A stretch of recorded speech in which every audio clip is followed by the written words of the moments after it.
ஆண்டவருடைய நாமம் மகிமைப்படுவதாக. இந்த வேத பாட வகுப்பிற்கு வந்திருக்கிற உங்கள் யாவரையும் ஆண்டவராக இயேசு கிறிஸ்துவின் நாமத்திலே வாழ்த்துகிறேன். ஆன்லைன் மூலமாக இந்த வேத பாடத்தை கவனிக்கிற கேட்கிற உங்களையும் ஆண்டவராக இயேசுவின் நாமத்தில் வாழ்த்துகிறேன். வெளிப்படுத்தல் 2ஆம் அதிகாரம் 5வது வசனத்தின் கடைசி சில வரிகளை நாம் தியானித்து வருகிறோம். நீ மனம் திரும்பாத பட்சத்தில் உன் விளக்கு தண்டை அதனிடத்து நின்று நீக்கிவிடுவேன் என்று ஆண்டவர் சொல்லுகிற வார்த்தைகளை நாம் தியானித்து வருகிறோம். ஒரு ரட்சிக்கப்பட்ட ஒரு தேவனுடைய பிள்ளை வெளிச்சமாய் இருக்கிறான் என்று பைபிள் சொல்லுகிறது.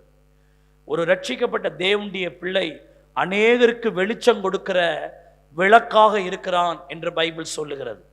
ஒரு ரட்சிக்கப்பட்ட தேவனுடைய பிள்ளையைத்தான் இந்த உலகத்துக்கே வெளிச்சமாய் கர்த்தர் வைத்திருக்கிறார்.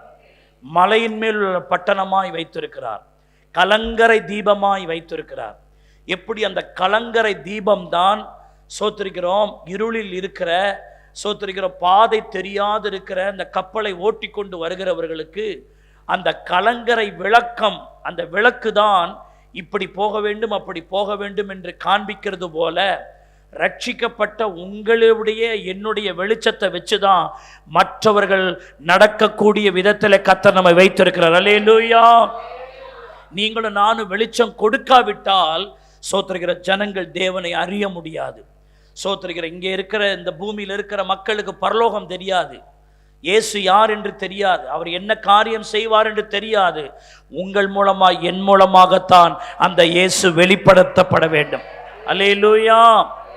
ஆகவே நீங்களும் நானும் வெளிச்சமாய் விளக்காக, குத்து விளக்காக, வெளிச்சம் கொடுக்கிறவர்களாக நீங்களும் நானும் இந்த கடைசி நாட்களில் இருக்க வேண்டும் என்பது தேவனுடைய திட்டமும் தெளிவுமாய் இருக்கிறது. அப்போ ஆண்டவர் சொல்லுகிறாரு, மனம் திரும்பாத பட்சத்தில் உன் விளக்கு தண்டை அதனிடத்திலிருந்து என்ன செய்வேன், நீக்கி விடுவேன் என்று சொல்லுகிறார். ஆகவே நீங்களும் நானும் சோத்திருக்கிறோம். விளக்கு தண்டு, விளக்குகள் என்கிற காரியங்களை மறந்துடக்கூடாது. இந்த விளக்கு தண்டை குறித்து நம்ம பார்த்தோம். அந்த விளக்கு தண்டை தேவன் எப்படி செய்ய சொல்லியிருந்தார் என்று யாத்திராகமம் 25:31 பார்க்கிறோம். பசும்பொன்னினால் ஒரு குத்து விளக்கையும் உண்டாக்குவாயாக, அது பொன்னினால் அடிப்பு வேலையாய் செய்யப்பட வேண்டும். அதன் தண்டும் கிளைகளும் மொக்குகளும் பழங்களும் பூக்களும் பொன்னினால் செய்யப்பட வேண்டும் என்று ஆண்டவர் சொல்லுகிறார். இதே வார்த்தையை சகரியா 4ஆம் அதிகாரம் 2ஆம் வசனத்தில் கூட பொன்னினால் செய்யப்பட்ட குத்துவிளக்கு என்ற ஒரு வார்த்தையை பார்க்கிறோம். கர்த்தருடைய நாமம் மகிமைப்படுவதாக. ஆகவே ஒரு விளக்கு பிரகாசித்து எரிய வேண்டுமானால் அது இரும்பினால் செய்யப்பட்ட விளக்காய் இருக்கக்கூடாது. அது வெண்கலத்தினால் செய்யப்பட்ட விளக்காய் இருக்கக்கூடாது. அது பித்தளையினால் செய்யப்பட்ட விளக்காய் இருக்கக்கூடாது. அது எதினாலே செய்யப்பட வேண்டும்? பசும் பொன்னினால் செய்யப்பட வேண்டும். ரீஃபைன்டு கோல்டு, அதனால் செய்யப்பட வேண்டும். சோத்திருக்கிறோம். அருமையான தேவனுடைய பிள்ளைகளே, அந்த விளக்கு பிரகாசித்து எரியும் பொழுது இந்த பசும்பொன்னு நல்ல பிரகாசமா இருக்குமா? அந்த விளக்கும் நல்ல பிரகாசமா எரியுமா? அது இருளிலே சோத்திருக்கிறோம் இருக்கிற சோத்திருக்கிறோம் இடத்தையே அது வெளிச்சமாய் மாற்றி விடுகிறது. அல்லேலூயா. புதிய ஏற்பாட்டிலே இந்த பசும்பொன்னினால் ஒரு குத்து விளக்கை செய்வாயாக. நீங்களும் நானும் தான் குத்து விளக்கு. அப்போ புதிய ஏற்பாட்டில் அதை எப்படி நம்ம ஓமைப்படுத்தலாம் அப்படின்னு சொன்னா, 1 பேதுருவின் புத்தகம் 1ஆம் அதிகாரம் 7ஆம் வசனம் சொல்லுகிறது, அழிந்து போகிற பொன் அக்கினினால் என்ன செய்யப்படும்? சோதிக்கப்படும். அதை பார்க்கிலும் அதிக விலையேற பெற்றதா இருக்கிற உங்கள் விசுவாசம் என்ன செய்யப்படும்? சோதிக்கப்படும் அப்படின்னு பைபிள் சொல்லுது. அப்படியானால் பழைய ஏற்பாட்டிலே இந்த பசும்பொன் என்பது புதிய ஏற்பாட்டிலே விசுவாச ஜீவியமாய் இருக்கிறது. அப்போ ஒவ்வொரு கர்த்தருடைய பிள்ளைகளும் விசுவாசத்தில் நிறைந்தவர்களா இருப்பீர்களானால் நீங்கள் அநேகருக்கு வெளிச்சம் கொடுக்கிறவர்களா இருப்பீர்கள். அல்லேலூயா. நம்முடைய விசுவாசம் குறைஞ்சிடக்கூடாது. எப்படி பசும்பொன்னினால் விளக்கு செய்யப்பட வேண்டுமோ அப்படியே ஒரு தேவனுடைய பிள்ளை உச்சந்தளந்து உள்ளங்கால் வரைக்கும் விசுவாசத்தினால் எங்கும் நிறைந்திருக்க வேண்டும். எபிரேயர் 12ஆம் அதிகாரம் 1ஆம் வசனம் சொல்லுகிறது, மேகம் போன்ற இத்தனை திரளான சாட்சிகள் நம்மை சூழ்ந்திருக்க பாரமான யாவற்றையும் நம்மை சுற்றி நெருங்கி நிற்கிற பாவத்தையும் தள்ளிவிட்டு விசுவாசத்தை துவக்குகிறவரும் அந்த விசுவாசத்தை நமக்குள் முடிக்கிறவருமாகிய இயேசுவை நோக்கி நமக்கு நேமித்திருக்கிற ஓட்டத்தில் பொறுமையாய் ஓடக்கடவோம் என்று வசனம் சொல்லுகிறது. நம்மிலே விசுவாசத்தை துவங்குகிற தேவன் அந்த விசுவாசம் நம்மில் பூரணப்பட வேண்டும் என்று விரும்புகிறார். 1 யோவான் 5ஆம் அதிகாரம் 4ஆம் வசனம் 5ஆம் வசனம் இப்படி சொல்லுகிறது, தேவனால் பிறப்பதெல்லாம் உலகத்தை ஜெயிக்கும், நம்முடைய விசுவாசமே உலகத்தை ஜெயிக்கிற ஜெயம். அந்த உலகம் ஒரு இருட்டு, இந்த உலகம் இருள் நிறைந்தது. இந்த இருள் நிறைந்த இந்த உலகத்துல சோத்திர இருள் தான் நிறைய பேரை மூட பார்க்குது, இருள் நிறைய குடும்பத்தை மூட பார்க்குது, இருள் நிறைய மக்களை மூட பார்க்குது. அந்த இருள் மூட பார்க்கிற உலகத்தை நாம் ஜெயித்து சோத்திரம் அந்த இருளில் இருக்கிறவர்களுக்கு வெளிச்சத்தை கொண்டு வரணும்னா விசுவாசமே அதற்கு உதவிகரமாய் இருக்கிறது. அல்லேலூயா. இருள் ஜனங்களையும் காரிருள் பூமியை என்ன செய்யும்? மூடும். ஆனால் கர்த்தர் உன்மேல் உதிப்பார், அவருடைய மகிமை உன்மேல் காணப்படும் என்று சொல்லப்பட்டிருக்கிறது. 5ஆம் வசனம் 1 யோவான் 5:5 சொல்லுகிறது, இயேசுவானவர் தேவனுடைய குமாரன் என்று விசுவாசிக்கிறவனே அன்றி உலகத்தை ஜெயிக்கிறவன் யார் என்று பைபிள் நமக்கு சொல்லுகிறது. ஆமென்னு சொல்லுங்க. அல்லேலூயா. ஆகவே நான் விசுவாசம் நிறைந்த ஒரு விசுவாசியாய் சோத்திருக்கிற பசும்பொன்னுக்கு ஒப்பான ஒரு விசுவாசமாய் என்னுடைய விசுவாச ஜீவி இருக்கணும். விசுவாசம் பொன்னை விட அதிக விலையேற பெற்றது. அல்லேலூயா, அல்லேலூயா. அந்த விசுவாசம் நிறைந்து காணப்படணும். விசுவாசம் என்னன்னு ஆவியானவர் நம்மோடு பேசிக்கிட்டு வர. இது வரைக்கும் நான் 9 வகையான விசுவாசத்தை நான் உங்களுக்கு சொல்லுகிறேன். போன வாரம் கடைசியாக நான் சொல்லும்போது விசுவாசம் தேவ ஐக்கியத்தின் பலனே என்று நான் கடந்த புதன்கிழமை பைபிள் ஸ்டடியிலே நான் சொன்னேன். சோத்தரிக்கிறோம். இன்றைக்கு 10வது ஒரு குறிப்பாக விசுவாசம் தேவன் மேல் நமக்கு இருக்கிற உரிமையை காட்டுகிறது. கர்த்தருடைய பரிசுத்த நாமத்துக்கு மகிமை உண்டாகட்டும். ஆண்டவர் மேல எனக்கு உரிமை இருக்கிறது என்கிறதை காண்பிக்கிறது தான் விசுவாசம். ஆண்டவர் மேல் உள்ள உரிமையினாலே சோத்தரிக்கிற நம்ம முன்னேறணும். நான் சாதாரண ஆள் கிடையாது. இயேசுவின் மேல் எனக்கு என்ன இருக்கிறது? ஒரு உரிமை இருக்கிறது. சோத்தரிக்கிற அவருடைய அப்பா, நான் அவருடைய பிள்ளை. ஆகவே ஏசப்பா மேல எனக்கு என்ன இருக்குது? உரிமை இருக்கிறது என்பதை சோத்தரிக்கிற வாஞ்சித்து முன்னேறுகிறது தான் ஒரு விசுவாச ஜீவியம். ஆமென்னு சொல்லுங்க. யோவான் 1:12 இப்படி சொல்லுகிறது, அவருடைய நாமத்தின் மேல் விசுவாசம் உள்ளவர்களாய், கவனிக்கணும், அவர் நாமத்தின் மேல் விசுவாசம் உள்ளவர்களாய் அவரை ஏற்றுக்கொண்டவர்கள் எத்தனை பேரோ அத்தனை பேரும் தேவனுடைய பிள்ளைகளாகும்படி அவர்களுக்கு என்ன கொடுத்தார்? அதிகாரம் கொடுத்தார். அது இன்னொரு டிரான்ஸ்லேஷன்ல உரிமை கொடுத்தார். அதிகாரம் கொடுத்தாருன்னா என்ன அர்த்தம்? அது ஆழமான அர்த்தம். உரிமையை தந்திருக்கிறார். எல்லாரும் சொல்லுங்கள், நான் தேவனுடைய பிள்ளை என்று ஆண்டவர் எனக்கு உரிமை கொடுத்திருக்கிறார். ஹல்லேலூயா. அவருடைய நாமத்தின் மேல் விசுவாசம் வைக்கிற ஒவ்வொருவருக்கும் அந்த உரிமையை ஆண்டவர் கொடுத்திருக்கிறார். ஆமென்னு சொல்லுங்க. ஹல்லேலூயா. ஒரு சின்ன பையன், அமெரிக்காவில் நடந்த ஒரு சம்பவம். ஒரு சின்ன பையன் கிரவுண்ட்ல கோலி குண்டு விளையாடிட்டு இருக்கிறான். தோத்திரம். அவ கோலி குண்டு விளையாடிட்டு இருக்கிறது வழக்கம். அந்த மைதானத்துல அந்த பையன் விளையாடுவான். ஒரு நாள் அப்படியே அவன் தன்னோட நண்பர்களோடு கூட கோலி குண்டு விளையாடுறதுக்கு போனா, அவன் விளையாடுற இடத்துல ஒரு மனிதன் வண்டியை நிறுத்தி வச்சு அவன் ஏதோ வேலை செஞ்சுட்டு இருக்கான். அப்ப இந்த சின்ன பிள்ளைகள் விளையாடுறதுக்காக அங்க வந்த பொழுது அந்த மனிதன் அந்த சின்ன பிள்ளைகளை அடித்து தெரித்து, இங்கெல்லாம் விளையாட வரக்கூடாது போ அப்படின்னு சொல்லி துரத்திட்டு, அந்த பிள்ளைகள் வைத்திருந்த அந்த கோலி குண்டை வாங்கி பிடுங்கி தூக்கி அந்த பிள்ளைகள் எடுக்க முடியாத இடத்துல தூக்கி விசிறி கடாசிச்சான். சோத்திரிக்கிறோம். இந்த பிள்ளைகளுக்கு ஒரே கஷ்டம். அதுல சோத்திரிக்கிறோம், ஜானி மூர் என்கிற ஒரு பையன், அவனுக்கு வயசு 6 தான். அவன் நேரத்த பக்கத்துல இருந்த ஒரு காவல் மன்றம், அதுக்கு பக்கத்துல ஒரு நீதிமன்றம் இருந்துச்சு. அவன் நேரா போயிட்டான். சோத்திரிக்கிறோம். நேரா போயிட்டு இங்க நீதிபதி யாருன்னு போய் கேட்டான். அந்த பையன் போய் கேட்டான், நீதிபதி நான் தான்மா நீதிபதி, என்னப்பா பிரச்சனை அப்படின்னு கேட்ட உடனே பரபரப்பா இருக்கிற இந்த நீதிமன்றத்துல அவன் தன் நிலைமையை சொன்னான். நான் இந்த மாதிரி வழக்கமாய் நாங்கள் போய் ஒரு கிரவுண்ட்ல விளையாடுவோம், அங்க ஒரு முரட்டுத்தனமான மனுஷன் எங்களை விளையாடக்கூடாதுன்னு சொல்லிட்டு எங்க கோலி குண்டெல்லாம் பிடுங்கி தூக்கி விஞ்சிட்டாரு. அந்த கோலி குண்டை அவர்கிட்ட இருந்து எங்களுக்கு என்ன செய்து கொடுங்க, வாங்கி கொடுங்க. என்ன கேஸ் இது? சோத்தரிக்கிறோம். அதற்கு அந்த கோர்ட்டில் இருக்கிற உட்கார்ந்து எல்லாரும் சிரிச்சாங்களாம். அதுக்கு நீதிபதி சோத்தரிக்கிறோம் சைலண்ட்னு சொல்லிட்டு, இந்த பகுதியில் இருக்கிற ஒரு பெரிய பணக்காரன் தன் பணத்தின் மேல அவனுக்கு எவ்வளவு உரிமை இருக்கோ, அவன் கோழி குண்டின் மேல அவனுக்கு என்ன இருக்குது, உரிமை இருக்குது, அதை பெற்று தரணும்னு சொல்லிட்டு அங்க இருக்கிற போலீஸ் அதிகாரத்தில் உத்தரவு போட்டு, இந்த சோத்தரிக்கிறோம் மகன் வைத்திருந்த அந்த கோழி குண்டுக்கு இணையான சோத்தரிக்கிறோம் பணத்தை அவன் கையில் என்ன செய்யுங்க, வாங்கி கொடுங்க. அப்படி அவன் பணத்தை கொடுக்க மறுத்தால் அவனை நீதிமன்ற காவலில் வையுங்கள் என்று ஒரு சட்டத்தை பிறப்பித்ததாக ஒரு நடந்த சம்பவம். சிம்பிளான விஷயம். அப்போ அந்த நீதிபதி சொன்னார், தம்பி சோத்தரிக்கிறோம், உனக்கு என் பொருள் மேல எனக்கு அந்த உரிமை இருக்குன்னு சொல்லி ஒவ்வொரு தேச மக்களும் அப்படி நினைப்பார்களானால் அவர்கள் நிச்சயமாகவே என்ன செய்யப்படுவாங்க, ஆசீர்வதிக்கப்படுவாங்க.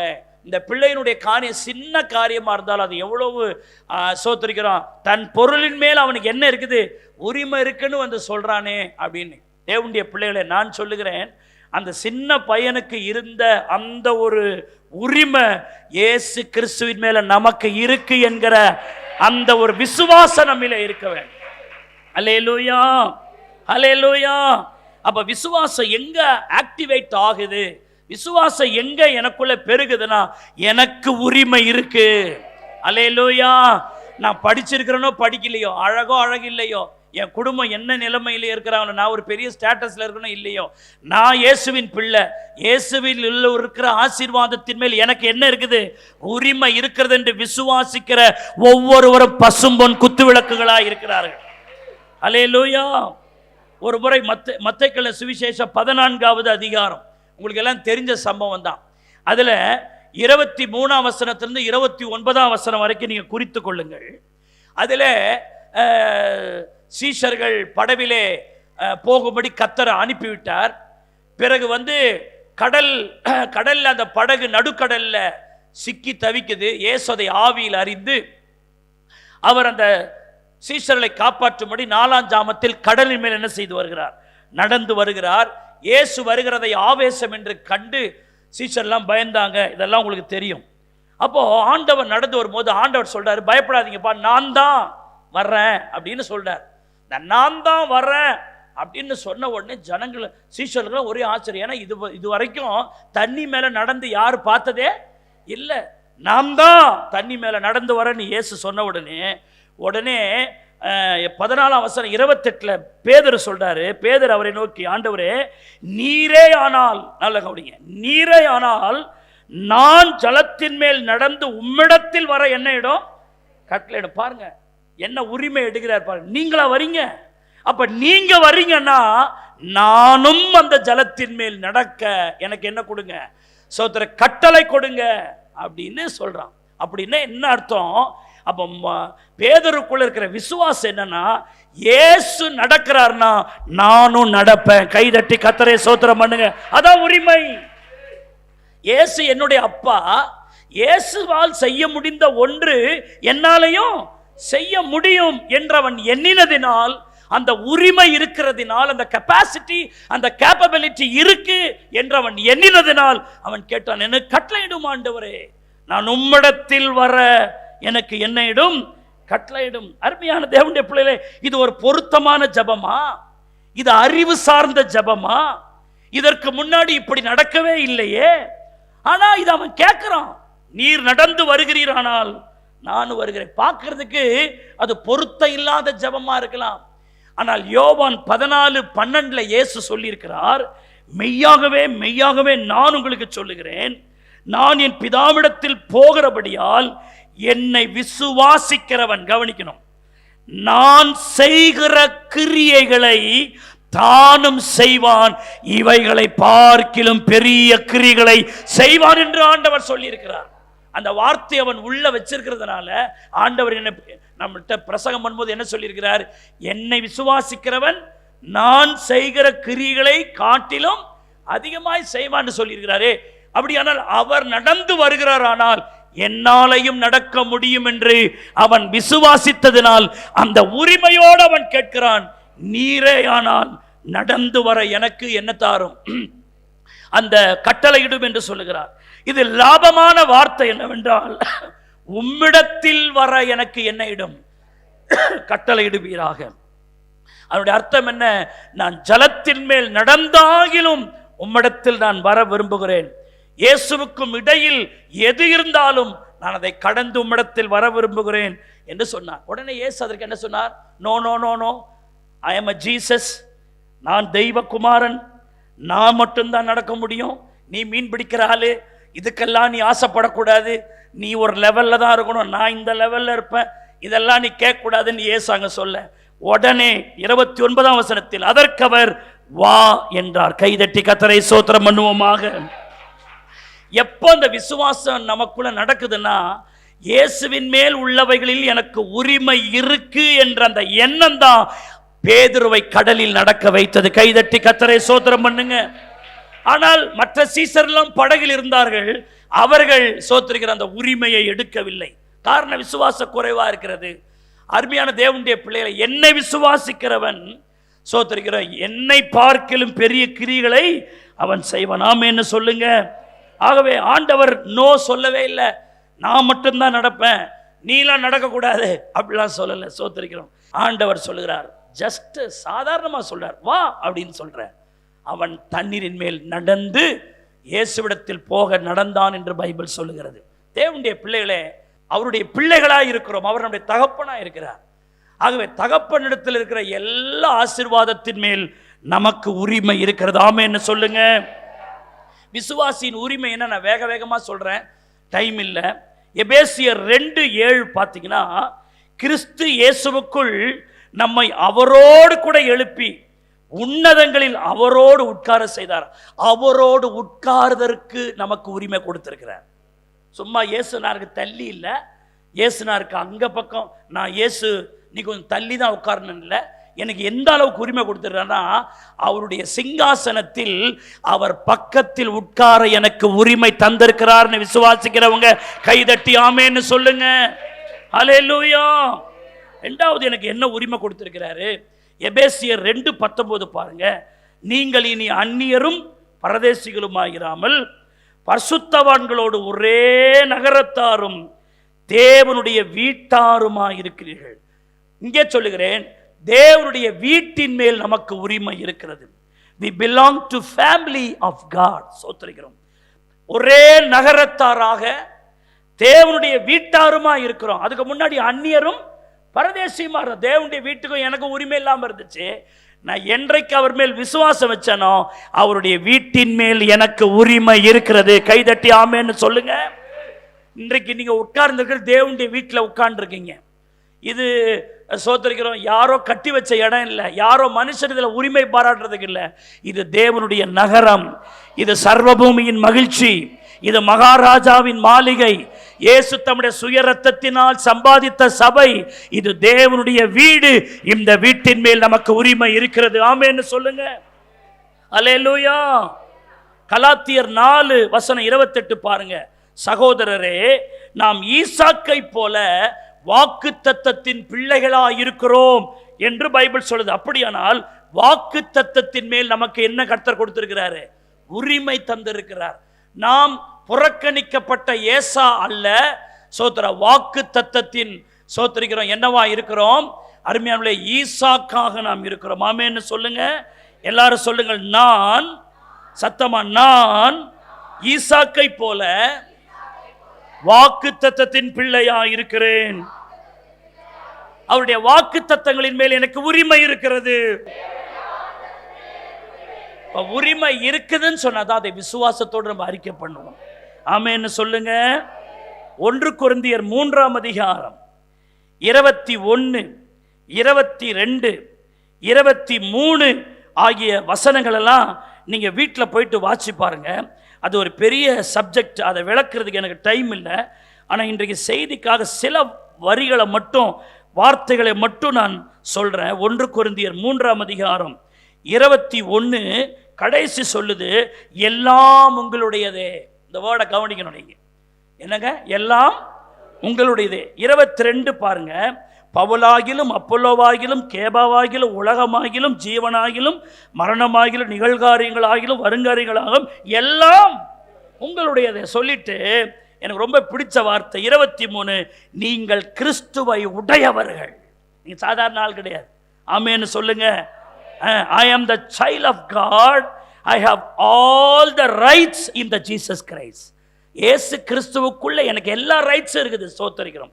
நான் சாதாரண ஆள் இல்லை. எல்லாம் சொல்லுங்க, ஸ்தோத்திரிக்கிறோம். நான் கிறிஸ்துவை உடையவனாய் இருக்கிறேன். கிறிஸ்துவின் மேல் சகல உரிமையும் எனக்கு இருக்கிறது. அதனால ஒரு பாட்டை பாடுறோம், இந்த பார்தலத்தின் சொந்தக்காரர் அல்லேலூயா என் சொந்தமானார் என்று பாடு. இந்த பார்தலத்தின் சொந்தக்காரர் எனக்கு சொந்தமானார்.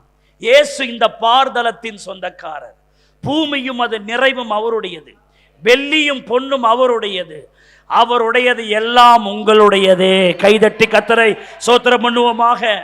அல்லேலூயா. 5வது ஏசாயா 45 வசனம் 11 சொல்லுது, அவருடைய என் கரங்களின் கிரியைகளை குறித்து எனக்கு கட்டளையிடுங்கள் என்று சொல்லுகிறார். அப்படியானால் அவருடைய கரங்களின் கிரியைகளின் மேல் நமக்கு என்ன இருக்குதுங்க? உரிமை இருக்கிறது. இந்த நீங்க கண்ணை எடுத்து ஏறெடுத்து பாருங்க, எல்லாமே இயேசுவின் கரங்களின் கிரியையாக இருக்கிறது. இந்த வானம், இந்த பூமி, காற்று, தண்ணீர், நீங்க எதெல்லாம் உங்க கண்ணில் படுதோ அதெல்லாம் யாரின் கையின் கிரியையாக இருக்கிறது? இயேசு கிறிஸ்துவின் கையின் கிரியையாக இருக்கிறது. ஆகவே நமக்கு அவைகளின் மேல் என்ன இருக்கிறது? உரிமை இருக்கிறது. ஒரு ஊழியர் வெயில் நேரம் செம்ம வெயில் ஊழியர் செய்கிறாரு. நாக்கு வரலுது, அந்த வெயில் அவரால் தாங்க முடியல. அந்த மரங்கள் கூட இல்லை, ஆனால் ஊழியர் செய்யணும் வந்துட்டார்.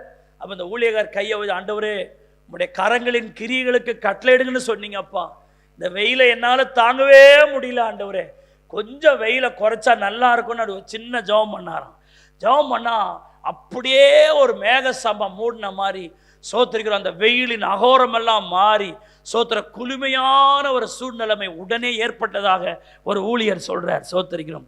அருமையான தேவனுடைய பிள்ளைகள், ஏனென்றால் என் கைகளின் கிரியைகளுக்கு என்கிட்ட என்ன செய்யுங்க? கட்டளை இடுங்கள். ஏனென்றால் அவைகளின் மேல் நமக்கு உரிமை இருக்கிறது. ஆமென்னு சொல்லுங்க. 1 யோவான் 5:14 நீங்க பாருங்க. நாம் எதையாகிலும் அவருடைய சித்தத்தின்படி கேட்டால் அவர் நமக்கு செவி கொடுக்கிறார் என்பதே அவரை பற்றி நாம் கொண்டிருக்கிற தைரியம். அப்படியானால் அவரிடத்தில் கேட்கிறதற்கு நமக்கு உரிமை இருக்கிறது. நாம் போய் இயேசு நாட்ட கேட்கிறதா? பாஸ்டர் நீங்க வேணாலும் கேளுங்க, நாங்களாம் பாவியான ஆளு, நாங்க போய் அவர்கிட்ட கேட்க முடியுமா? இல்லைங்க, யாரும் ஆண்டவரிடத்தில் கேட்கலாம். இவர் தான் கேட்கணும், அவர் தான் கேட்கணும். தோத்தரிக்கிறோம். அல்லேலூயா. ஆமா, சோத்த சின்னவன் என்று பெரியவன் என்றும் இங்க வேறுபாடே கிடையாது. சோத்தரிக்கிறோம். அவர் முன்னாடி வந்தார், இவர் பின்னாடி தான் வந்திருக்கிறாரு. இந்த சீனியாரிட்டி அடிப்படையில் உண்மையாய் அவரை நோக்கி கூப்பிடுகிற யாவருக்கும் கர்த்தர் சமீபமாய் இருக்கிறார். ஆமென்னு சொல்லுங்க. எல்லாம் சத்தமா சொல்லுங்க. அவரிடத்தில் கேட்கிறதற்கு எங்களுக்கு உரிமை இருக்கிறது. அது இவ்வளவு தான் சொல்ல. நாம் எதையாகிலும் கேட்டால், வாட் எவர் யூ ஆஸ்க், எது வேண்டுமென்னாலும் கேட்கலாம். ஆமென்னு சொல்லுங்க. நமக்கு உரிமை இருக்குது. யோவான் 10:28 பாருங்க. நான் அவைகளுக்கு நித்திய ஜீவனை கொடுக்கிறேன். இயேசு மெய்ப்பனாகவும் நம்மை ஆடுகளாகவும் வர்ணித்து சொல்லுகிற இந்த அதிகாரத்தில் சொல்லுகிறார், நான் அவைகளுக்கு என்ன கொடுக்கிறேன்? அப்படியான நித்திய ஜீவன் மேல் நமக்கு உரிமையை கர்த்தர் கொடுத்திருக்கிறார். கொடுக்கிறேன். சோத்திரம். அதெல்லாம் உரிமைக்குரிய வார்த்தை. சோத்திரம். அதை எனக்கு கொடுத்திருக்கிறார். நித்திய ஜீவனுக்கு நான் புறம்பானவன் அல்ல. நித்திய ஜீவன் என்றால் என்ன? பரலோகத்தின் அனுபவம், பரலோக வாழ்க்கை. தேவன் நமக்கு என்ன கொடுத்திருக்கிறாருங்க? உரிமை கொடுத்திருக்கிறார். யோவான் 14:27 பாருங்க. சமாதானத்தை உங்களுக்கு வைத்து போகிறேன். Please listen the word. பொதுவா சொல்லல, சமாதானத்தை உங்களுக்கு வைத்து போகிறேன், என்னுடைய சமாதானத்தையே உங்களுக்கு கொடுக்கிறேன். அப்படியானால் தேவனுடைய சமாதானத்தின் மேல் நமக்கு உரிமை இருக்கிறது. இது சினிமாவினால் வர சமாதானம் அல்ல, பணத்தினால் வருகிற சமாதானம் அல்ல, சொத்துவத்தினால் வருகிற சமாதானம் அல்ல. தியேட்டரில் உட்காந்து அந்த விட்டு படம் பார்க்குற வரைக்கும் சிரிச்சுக்கினே இருப்பான், அப்புறம் வெளியே வந்து அழுவான். சாராயம் குடிச்சு அந்த மப்பு இருக்கிற வரைக்கும் சந்தோஷமா அவனுக்குள்ள ஒரு உணர்வு இருக்கும். அந்த சரக்கெல்லாம் இறங்கிட்டா சோத்தரிக்கிறான், மறுபடி கவலை வந்துடும். உழவர் கரையில் ஒருத்தவர் பேசிக்கிட்டே இருக்கிறோம். அது ஒரு 20 வருஷத்துக்கு முன்னாடி. எங்களுக்கு டீ கொடுக்குறாங்க. நான் டீ கொடுக்கும்போது பக்கத்தில் ஒரு பிரதர் நிற்கிறார். சோதர பிரதர் நீங்களும் டீ குடிங்க அப்படின்ற. வேணாம், டீலாம் வேணாம் அப்படின்ற. உடனே என்ன வேணான்னு சாதாரணமாக சொல்ல, ரொம்ப அதை சொன்னோன்னே எனக்கு ஏன் இவர் இப்படி சொல்கிறார் அப்படின்னு பக்கத்தில் பாஸ்டர் அவர் ஏற்கனவே டக்கு போட்டு வந்திருக்கிறாரு, சூடாக குடித்தா சரக்கு கீழே இறங்கிடும். எனக்கு தெரியாது, சூடாக ஒன்று டீயை குடித்தா ஏற்கனவே இவர் போட்டிருக்கிற சாரா என்ன செஞ்சிடும், அதனுடைய தன்மை குறைஞ்சிரும். அவர் அதை மிதக்கலாம் முடியாது. அவர் கொஞ்சம் மிதந்துனே இருக்கணும்னு பார்க்குறேன். எம்மா நேரம் நீ மிதக்க முடியும்? சோத்திரம். அதெல்லாம் சில மணி நேரங்கள் தான். ஆனால் ஆண்டவர் கொடுக்கிற சமாதானம் நிரந்தரமான சமாதானம், நிச்சயமான சமாதானம், உனக்குள்ள எப்பொழுது நிலைத்திருக்கிற சமாதானம். நான் அடிக்கடி சொல்லுவேன், man happiness always depending happenings. Happenings differ, happiness also differ. மனுஷனுடைய சந்தோஷங்கள் எல்லாம் சம்பவங்களை சார்ந்ததாகவே இருக்கிறது. சம்பவங்கள் மாறும் பொழுது சந்தோஷமும் என்ன செஞ்சிடும், மாறி போயிடும். காசு இல்லைன்னா சந்தோஷம் வந்துடாது. சோத்திருக்கிற ஒரு நம்ம எதிர்பார்த்தது நடக்கலைன்னா அந்த சமாதானம் இருக்காது. ஆனால் எதுவும் இல்லாட்டாலும் கர்த்தருடைய சமாதானம் இருதயத்தை நிரப்பும். அதுதான் இயேசு கொடுக்கிற சமாதானம். அந்த சமாதானத்தின் மேல் நமக்கு என்ன இருக்குதுங்க, உரிமை இருக்கிறது. யோவான் 17:14 சொல்லுகிறது, நான் உம்முடைய வார்த்தையை அவர்களுக்கு கொடுத்தேன். இந்த கொடுத்தேன்றதெல்லாம் உரிமைங்க. அப்படியானால் தேவனுடைய வார்த்தைகளின் மேல் நமக்கு என்ன இருக்குதுங்க, உரிமை இருக்கு. சோத்திரம், ஆமென் சொல்லுங்க. அல்லேலூயா. இயேசு ஜெபிக்கிற ஜெபத்தில் வருகிறது, நான் உம்முடைய வார்த்தைகளை அவர்களுக்கு கொடுத்தேன் என்று சொல்றார். அப்ப தேவனுடைய ஒவ்வொரு வார்த்தைகளின் மேலும் எனக்கு ரைட்ஸ் இருக்கு என்பதை நீங்கள் புரிந்து கொள்ளணும். யோவான் 14:16 பாருங்க, உங்களுடனே கூட இருக்கும்படி சத்திய ஆவியாகிய வேறொரு தேற்றரவாளனை அவர் உங்களுக்கு என்ன செய்வார், தந்தருளுவார். அப்படின்னா பரிசுத்த ஆவியின் மேல் நமக்கு என்ன இருக்குதுங்க, உரிமை இருக்கு. பரிசுத்த ஆவி எனக்கு எல்லாம் கிடைக்க மாட்டேங்குது, அப்ப யாருக்கோ தான் ஆண்டவர் தருவார் போல இருக்குன்னு நீங்க பரிசுத்த ஆவி தள்ளிட முடியாது. மாம்சமான யாவர் மேலே என் ஆவியை ஊற்றுவேன்னு சொல்லியிருக்கிறதுனால எந்த மனிதனும் பரிசுத்த ஆவியை பெற்றுக்கொள்ள முடியும். அல்லேலூயா, அல்லேலூயா. சோத்திருக்கிறார். அவர் வந்து உங்களுக்கு பரிசுத்த ஆவியை கொடுப்பார். பரிசுத்த ஆவியானவர் உங்களுக்குள் வரும்போது நீங்கள் பெல் அடைவீர்கள். ஆகவே பரிசுத்த ஆவியின் மேல் நமக்கு என்ன கொடுத்திருக்கிறார், ஆண்டவர் உரிமை கொடுத்திருக்கிறார். வேகமாக ஏசாயா 40:29 பாருங்கள். கர்த்தருக்கு காத்திருக்கிறவர்களோ புது பலன் என்ன செய்வாங்க, அடைவாங்க. தேவனுடைய வல்லமையின் மேல் நமக்கு உரிமை இருக்கிறது. சோத்திருக்கிறோம். நான் வல்லமை உள்ளவனாய் மாற முடியும். புது பலனால் நான் நிரப்பப்பட முடியும். நான் பலவீனத்தோடு இருக்க வேண்டிய அவசியம் இல்லை. நான் சோர்ந்து போனவனாய் இருக்க வேண்டிய அவசியம் இல்லை. சோத்திர பலன் இல்லாதவனுக்கும் சத்துவம் இல்லாதவனுக்கும் கர்த்தர் சத்துவத்தையும் பலனையும் தருவதாய் கர்த்தர் சொல்லியிருக்கிறபடியால் தேவனுடைய வல்லமையின் மேல் எனக்கு என்ன இருக்குது, உரிமை இருக்கு. 12வது எபேசியர் 3:8 சொல்லுது, நான் இயேசு கிறிஸ்துவின் அளவற்ற ஐஸ்வரியத்தை புறஜாதிகளிடத்தில் சுவிசேஷமாய் அறிவிக்கிறதற்காக இந்த கிருபை எனக்கு அளிக்கப்பட்டிருக்கிறது சொல்றாரு இல்லையா. தேவனுடைய கிருபையின் மேல் நமக்கு என்ன இருக்குதுங்க, ஒரு உரிமை இருக்கிறது. அந்த கிருபைக்குரியவன். தேவனுடைய கிருபை என் மேல் இருக்கிறது. தேவனுடைய கிருபைக்கு ஒருவேளை நான் தகுதி இல்லாதவள் இருக்கலாம். அந்த கிருபையை பெறுவதற்கு நான் ஒரு தகுதியான ஆளா இல்லாமல் இருக்கலாம். ஆனா அவைகளை எனக்கு தருவதாய் கர்த்தர் சொல்லி இருக்கிறார். எனக்கு உரிமை இருக்கிறது. கையை தட்டி ஆண்டவரை ஸ்தோத்திரம் பண்ணுங்க. ஆமென், ஹல்லேலூயா. ஆகவே உரிமை இருக்கிறது என்கிற அந்த எண்ணம் நமக்குள்ள மேலோங்கி இருக்கணும். ஒரு 12 விஷயங்களை நான் சொல்லியிருக்கிறேன். இது பெரிய பெரிய செய்திகள் எல்லாம், இதெல்லாம் ஒரு பிரசங்க குறிப்பாக கூட நீங்கள் அதை வைத்து வீட்டில் போய் தியானிக்கலாம். எவைகளாக எனக்கு உரிமை இருக்குது நீங்களும் இன்னும் கண்டுபிடிங்க. சோத்திரம். இதன் மேலாம் ஆண்டவர் எனக்கு உரிமை கொடுத்துருக்கிறாரு. நான் அதை சோத்திருக்கிறோம் தைரியமாக கேட்பேன், சந்தேகம் இல்லாமல் கேட்பேன், அதை பெற்றுக்கொள்வேன். அப்போ தான் நீங்கள் பசும் பொன்னாக மாற முடியும், விசுவாசத்தில் மாற. ஒரு 3 நபர்களை நான் வேகமாக உங்களுக்கு முன்னாடி கொண்டு வர்றேன். மோசேயின் உரிமை. மோசே எப்படி உரிமை எடுத்தார் பாருங்க. நீங்கள் வேதத்தில் மோசே குறித்து சொல்லப்பட்டது எபிரேயர் 11:24. மோசே விசுவாசத்தில் தான் பெரியவன் ஆன பொழுது.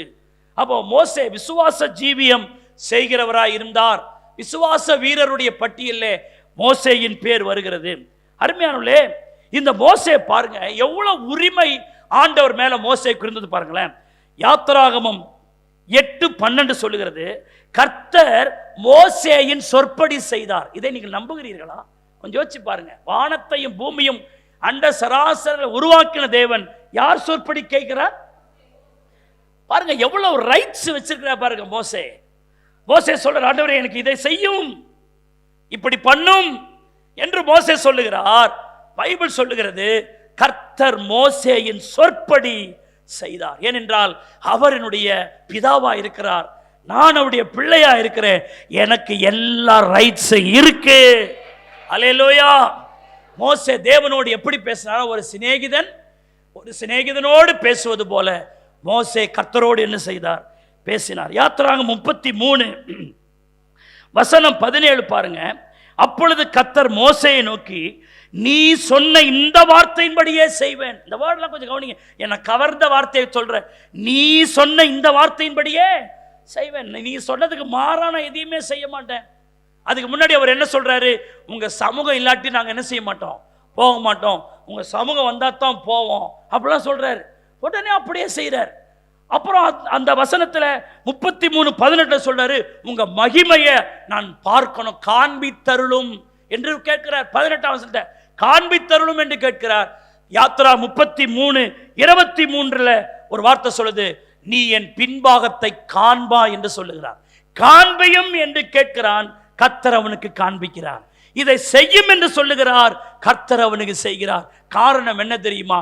எனக்கு தேவன் மேல் உரிமை இருக்கிறது. கைதட்டி ஆமென்னு சொல்லுங்க. அல்லேலூயா. உங்களுக்கு எனக்கும் கர்த்தர் என்ன கொடுத்திருக்கிறாருங்க? உரிமையை தந்திருக்கிறார். சோதரிக்கிறோம். அருமையானவர்களே, ஏதோ மோசே அவர் ரொம்ப பெரியவர், ஆகவே அவங்களுக்கெல்லாம் செய்கிறாரு, நமக்கெல்லாம் செய்ய மாட்டார். இல்லைங்க, கர்த்தரா மோசேவுக்கு செய்தவர் உங்களுக்கும் எனக்கும் என்ன செய்வார்? அவர் செய்வார். ஆமென்னு சொல்லுங்க. அல்லேலூயா. யாக்கோப்பினுடைய உரிமையை கொஞ்சம் பாருங்க. சோதரிக்கிறோம். யாக்கோப்பு தேவன் மேல் எப்படி உரிமை எடுத்து அவர் ஜெபிக்கிறதை ஆதியாகமம் 32வது அதிகாரம் 24வது வசனம், 25வது வசனம், 26வது வசனம், 28வது வசனங்கள் எல்லாம் நீங்கள் பாருங்கள். யாக்கோப்பு பிந்தி தனித்திருந்தான். அப்பொழுது ஒரு புருஷன் பொழுது விடியும் மட்டும் அவனுடனே போராடி, யாரு? வானத்திபி உண்டாகினவர் அவனோடு என்ன செய்யறாருங்க? போராடி அவனை மேற்கொள்ளாததை கண்டு. சோதரிக்கிறோம். அவரு யாக்கோப்பை என்ன செய்யவே முடியல, அவரால் மேற்கொள்ள முடியலையா? தோத்திரம். அவனுடைய தொடை சந்தை தொட்டார். அதனால் அவருடனே போராடுகையில் யாக்கோப்பின் தொடை சந்து என்ன செய்தது? சுலுக்கிட்டு. 26 அவர் நான் போகட்டும், பொழுது விடுகிறது என்கிறார். பாருங்க, சொல்றவர் எவ்வளவு பெரியவர். ஆனால் இவர் சொல்லுகிறார், அதற்கு அவன், நீர் என்னை ஆசீர்வதித்தால் ஒழிய உம்மை நான் போக என்ன உரிமைங்க? வானத்தை பூமி உண்டாரு, நான் போறேன்பான்றாரு, நீ போக முடியாதுன்றார். தோத்திரம். அருமையான தேவனுடைய பிள்ளைகளே, தேவ பிள்ளைகளுக்கு மேல நம்முடைய ஜீசஸ் எவ்வளவு ரெஸ்பெக்ட் கொடுக்கிறார் பாருங்க. சோத்திரிக்கிறோம். இயேசு நம்மை மதிக்கிற ஒரு தெய்வம். ஆமென்னு சொல்லுங்க. இந்த வட இந்தியாவெல்லாம் பார்த்தீங்கன்னா சாமியார் காலிலே ஆசீர்வதிக்கிறான். தோத்திரம். பார்த்துக்கிறீங்களா? காலிலே ஆசீர்வதிக்கிறான், முதுகுல போட்டு உதைக்கிறான், வயிற்றுல குத்துறான். கேட்டா உதைக்கும் சாமியார்ன்றான். தோத்திரம். குத்தும் சாமியார்ன்றான். பீடிய ஊதுறான். அப்படியே அவன் ஊதும் சாமியார்ன்றான். ஒரு சாமியார்ன்றவன் எட்டி உதைக்கிறதும் காலில் வைக்கிறதும். தோத்திரம். நான் இன்னும் இது ஆன்லைனாக இருக்கனால அடக்கி பேசுகிறேன். தோத்திரம். கொஞ்சம் யோசிச்சு பாருங்க. காலில் எடுத்து ஒருத்தவன் நெத்தியில் வைக்கிறான், அது என்னவா? அவர் பிளஸ் பண்ணுறாராம். விதத்தை பாருங்க. சரி, மக்களை மதிக்காத மார்க்கம் அல்ல கிறிஸ்தவ மார்க்கம். கிறிஸ்தவ மார்க்கம் மக்களை மதிக்கிற, ரெஸ்பெக்ட் பண்ற ஒரு மார்க்கம். ஆமென்னு சொல்லுங்க. அல்லேலூயா. அவர் சொல்றாரு, நான் போகட்டும் என்கிறார். இவர் சொல்லுகிறார், நீர் என்னை ஆசீர்வதிக்காவிட்டால் நான் போக விட மாட்டேன் என்று. அவருடைய அன்பின் வலைக்குள்ள தாண்டி போக முடியாது. நீங்க சில நேரங்கள என்னுடைய பிள்ளைகள் வெளியில போகும்போது என்னை இட்டுன்னு போங்கப்பான்னு காலை பிடிச்சின்னு அழுவோம். அந்த அப்பாவால் உதறிட்டு போக முடியாதா என்ன? ஆனால் அந்த பிள்ளையினுடைய அந்த சிறு கைகள் அதை பிடிச்சு நிற்கும் போது, அப்பா பா உடுப்பா, நான் போயிட்டு டேடி வந்து உன்னை கூட்டிட்டு போறம்மான்னு சொல்லத்தான் செய்வோம் ஒழிய எட்டி உதைச்சிட்டு அந்த பிள்ளைய போக மாட்டோம். அந்த பிள்ளையினுடைய பிடியில சிக்கி நிற்கிறது போல நம்முடைய பிடியில நம்முடைய தெய்வம் சிக்கி நிற்கிறார். காரணம் அவர் நமக்கு கொடுத்திருக்கிற உரிமை. ஹல்லேலூயா. அதனால தான் சொல்றேன், இந்த மாதிரி ஒரு தெய்வத்தை எங்க தேடினாலும் என்ன செய்யாதுங்க, கிடைக்காது. ஹல்லேலூயா. உரிமை. அப்ப நீங்களும் ஆண்டவருடைய சமூகத்தில் உரிமையோடு என்ன செய்யலாம், ஜெபிக்கலாம். பைபிள் சொல்லுகிறது, கர்த்தர் அவனை அங்கே ஆசீர்வதித்தார். அவன் எதை கேட்டானோ அதை கொடுக்கிற வரைக்கும் அவன் விடவே இல்லை. சோத்திரிக்கிறோம். ஆமென்னு சொல்லுங்க. அல்லேலூயா. அந்த இடத்திலேயே கர்த்தர் அவனை ஆசீர்வதித்தார். ஆமென்னு சொல்லுங்க. நீர் என்னை ஆசீர்வதியும் தேவா, இப்போ நீர் என்னை ஆசீர்வதியோ, நீர் என்னை ஆசீர்வதியோ தேவா, இப்போ நீர் என்னை ஆசீர்வதியோ,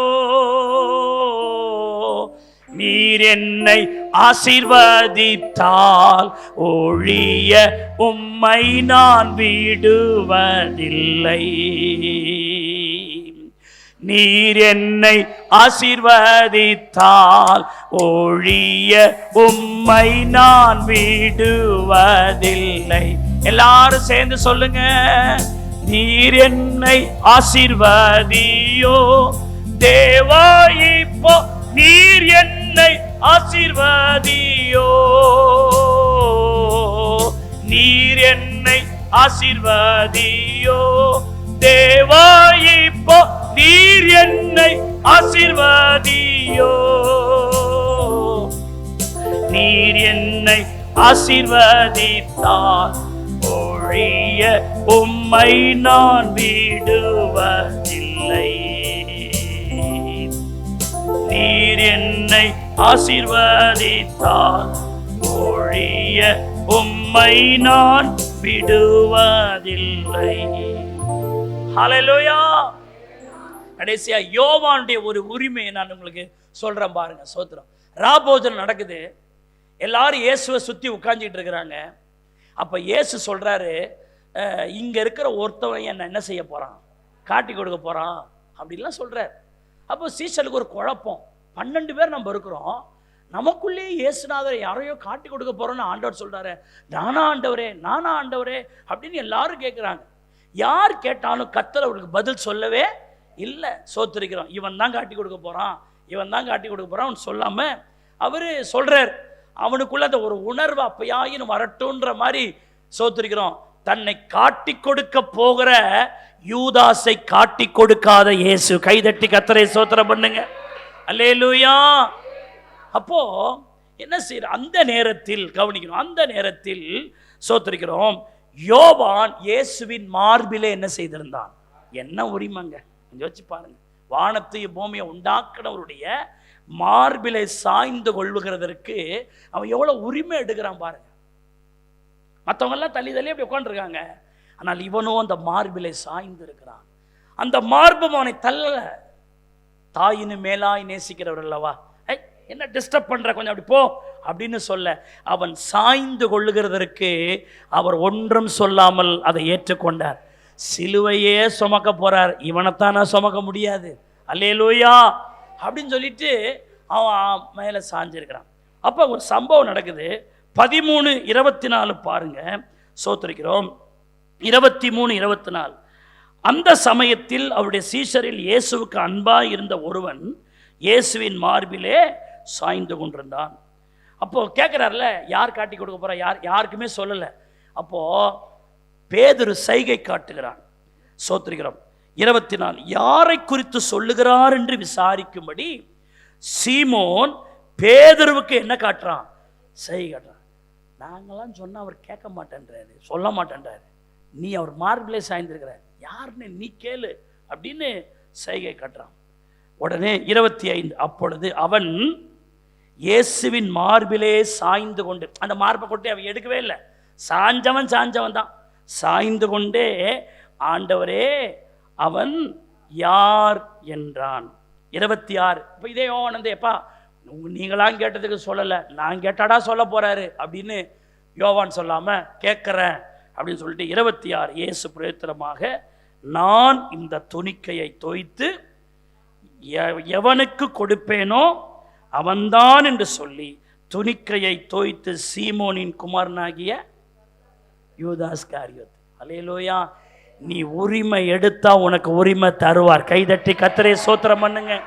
அல்லேலூயா. தூரமாக இயேசுவுக்கு தூரமான உரிமை வராது, இயேசுவுக்கு கிட்ட போனாதான். ஆமென். அவரை விசுவாசிக்கணும், அவருக்குள்ள வளரணும். யோவான் எடுத்த அந்த உரிமையை பாருங்க.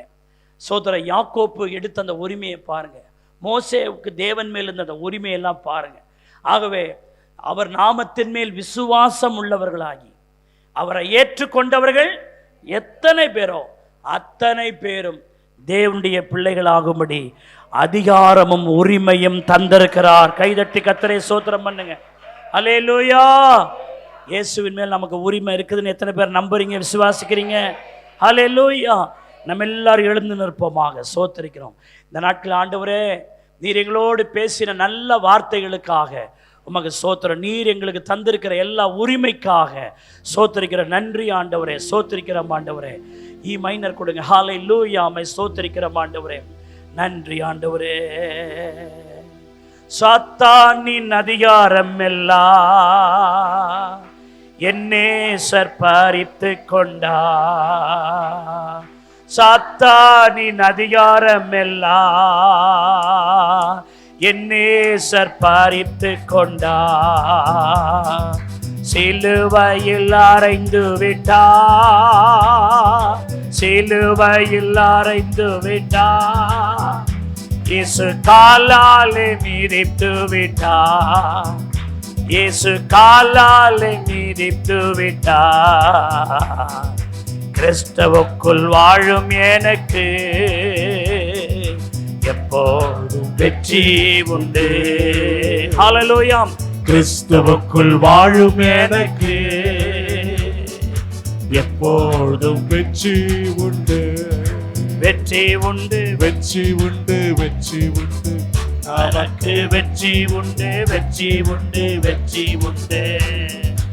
என்னென்ன துன்பம் வந்தாலோ நான் கலங்கிடவே மாட்டேன். அல்லேலூயா. என்னென்ன துன்பம் வந்தாலோ அல்லேலூயா நான் கலங்கிடவே மாட்டேன். யார் என்ன சொன்னாலும், யார் என்ன சொன்னாலோ, யார் என்ன சொன்னாலோ நான் சோர்ந்து போக மாட்டேன், நான் சோர்ந்து போக மாட்டேன். ஆமென். கிறிஸ்துவுக்குள் வாழும் எனக்கு எப்போது வெற்றி, எப்போது வெற்றி உண்டு. உரிமை உண்டு, உரிமை உண்டு, உரிமை உண்டு. இயேசுவின் மேல் உரிமை உண்டு, உரிமை உண்டு, உரிமை உண்டு. கிறிஸ்துவுக்குள் வாழும் எனக்கு எப்பொழுது உரிமை, எப்போதும் உரிமை உண்டு. எல்லாம் சொல்லுங்க.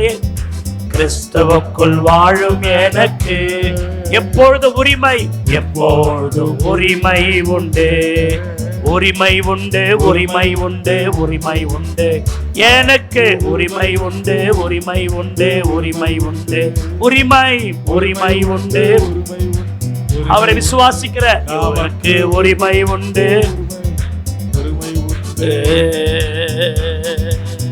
ஹல்லேலூயா. ஜெபிப்போம். எங்களை நேசிக்கிற நல்ல பிதாவே, இந்த நல்ல அருமையான நேரத்திற்காய் ஸ்தோத்திரம்.